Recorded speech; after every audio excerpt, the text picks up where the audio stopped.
So screenshots.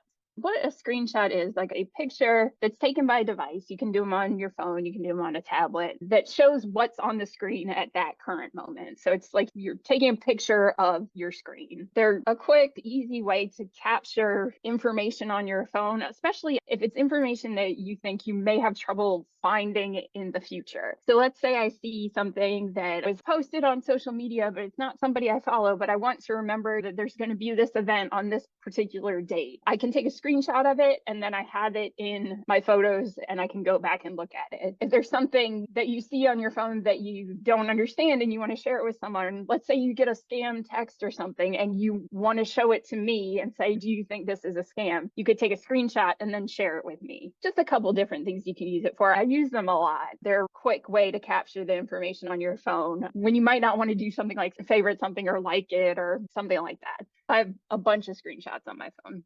So what I'm showing you here, this is my phone. This is a screenshot of my phone. But this is what I see right after I take a screenshot is I'll see a little, what's called a thumbnail. So like a small version. It's a preview of the screenshot I just took. So you'll see here, this is my screen. This is the screenshot. This is like the mirror within a mirror within a mirror. But yeah, this is the screen. This is the preview of the screenshot. So we'll talk about how to take screenshots, how to find your screenshots after you've taken them, and then what you can do with those screenshots once you've taken them. And for this, we're going to have to go through a little phone anatomy, which I think is a good review anyway.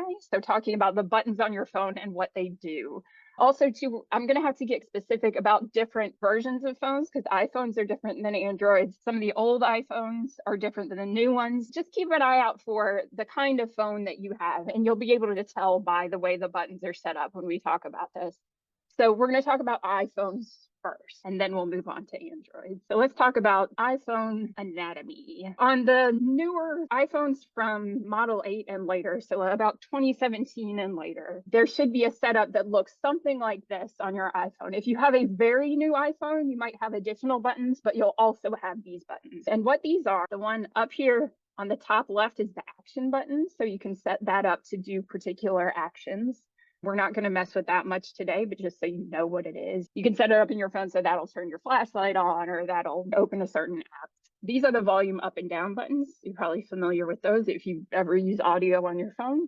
So to turn your volume up and down. And then what's called the side button, but also the power button. So it's used to turn the phone on and off, to unlock your phone. These are ones you probably use and don't even really think about it. It's just automatic movement. That's how I end up with mine on Android. Is like when you're unlocking it, you just hit that and don't think about it. So action button, volume up and down, and then the side or power button. And again, this is iPhones that were after about 2017. If you have an older iPhone, it's similar, but you'll have one additional thing going on here. So you have the action button, volume up and down on the same side as the newer versions. You have the side button a little higher up.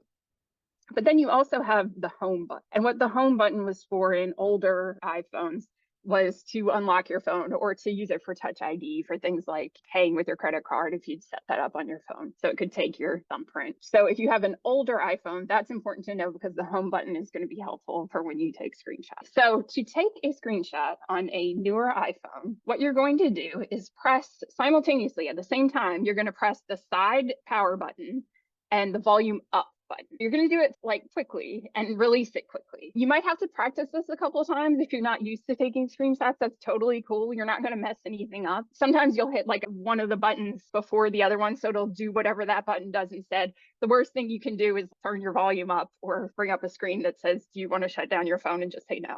You're not going to cause any problems on your phone practicing this. Just do it again, just click and let go. And after you've taken a screenshot, whether it's on iPhone or Android, you're going to see one of those, like I said, the little thumbnail in the corner of what your screenshot looks like on the lower left-hand corner. And that's what will show you that you have, in fact, taken a screenshot. Also, if you have the volume up, it usually makes a little click noise. So if you hear that and you see the thumbnail picture at the bottom left-hand corner of the screen, then you've taken your screenshot. Again, it's the side power button and the volume up button for newer iPhone. For older iPhones, what you're going to do is the side power button and the home button. You're going to do it just like you would click and release. It's just going to be the home button instead of the volume up button. I think most people at this point probably are going to be doing the newer version one, but some people might have an older iPhone. So I just want to make sure that you know that's the combination for a screenshot. And same thing, you'll see a little picture of your screenshot. You'll hear the sound that sounds a little bit like a camera, and you'll know that you've taken your screenshot. Before we move on to what we do with the screenshot, let's talk about Android phone buttons, the anatomy of Androids. I use Galaxies in here because they're pretty popular. Generally speaking, this setup is going to be true for other Android phones as well, but I think this is going to be the way to do it for most Android phones. So on the newer Android phones, what you're going to have is all of the buttons on one side. So on the right side of your phone, you'll have volume up and down, and then you too will also have a side power button. It's going to be on the same side as this. You use the side power button to turn your phone on and off and to unlock your phone. So just 3 buttons all on the same side. Then for some older Android models, the Samsung phone that I had before the phone I have now was set up like this. And in this case, it had volume up and down on the left. And then it had the voice control thing, the Bixby button, which drove me crazy. So I'm glad they got rid of it. You might like Bixby. I don't know. It wasn't for me. That was on the older phones. And then you have the side power button still on that right-hand side. Basically, it's a question of whether your volume buttons are over here or over here. So older versions, they're going to be on the left. Newer models, they're going to be on the right. For a newer Android phone, what you're going to do is do the side power button and the volume down button. I know this is different. They do volume down for Androids as opposed to the volume up for iPhones, but just keep that in mind. So again, tap it quickly and release it, side power button and volume down button. And for newer Androids, they'll be on the same side of the screen. For older Androids, again, it's still going to be the volume down button and the side button. They're just going to be on opposite sides of the screen. I find that's actually a little bit easier to click. They change it however they want to. So again, volume down and side button. This is a little cheat sheet based on what kind of phone you have. Just to review, iPhone 8 and later, you're going to do volume up and the side button. iPhone 7 and earlier, you're going to do the home button and the side button. Android, you're always going to do volume down and the side button. It's just a matter of which side of the phone your volume controls are on based on the model. So that might be something you want to screenshot if you want to go back and reference this later. But just know which phone you're using and which combination of buttons. So once you've taken a screenshot, what do you do? What now? Once you've taken it and the little thumbnail goes away, like how do you get it back? So for iPhone users, everybody's going to have it saved where their photos are saved. They're treated like photos. So for iPhone users, your screenshots are automatically going to save in the Photos app. And your Photos app, you probably are familiar with, looks like this. And it should pop immediately on this front page in where it says recents or recent days. It should be the first thing if you've just taken it. You can go back and look at ones that are just going to be like interspersed with your other photos, but those will be screenshots. And from there, you can click on it and share it, edit it, crop it, mark it up, write stuff on it, do whatever you would do with a photograph. Let's say I have a picture of a screen with an app on it, and I'm sending it to somebody and I want to say, what is this app? I can just edit it, circle it, and say, tell me what this app is. Or I could text it to somebody and say, I don't know what this app is that looks like a leaf. Can you tell me what that is? So you can treat these just like you would photographs otherwise. So that can be helpful in sharing information, or if you're just holding on to it for yourself, it's saved here in your Photos app. For Android users, it's going to be in your Photos app as well, in your gallery, but you also have a folder that's automatically set up to be your screenshots folder, which I think is helpful. I just want to show you what that looks like. I have a little video from my screen. So I'm going to my gallery there. You see the gallery and you see here screenshots. So I have a screenshots folder, and let's say I took a screenshot of the front of the Smart website.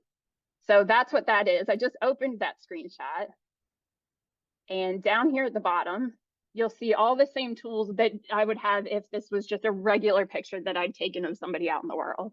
I can favorite it, I can edit it. This is the share button. I can delete it if I need to, but for this example, I want to show you how to share. And this is very similar on iPhone too, except the share button looks like a little square with an arrow coming out of it. So let's say I want to share this. And it's going to give me the option to share it either as an image or a web link. I want to share it as an image. And then I'm clicking on that. I can edit it.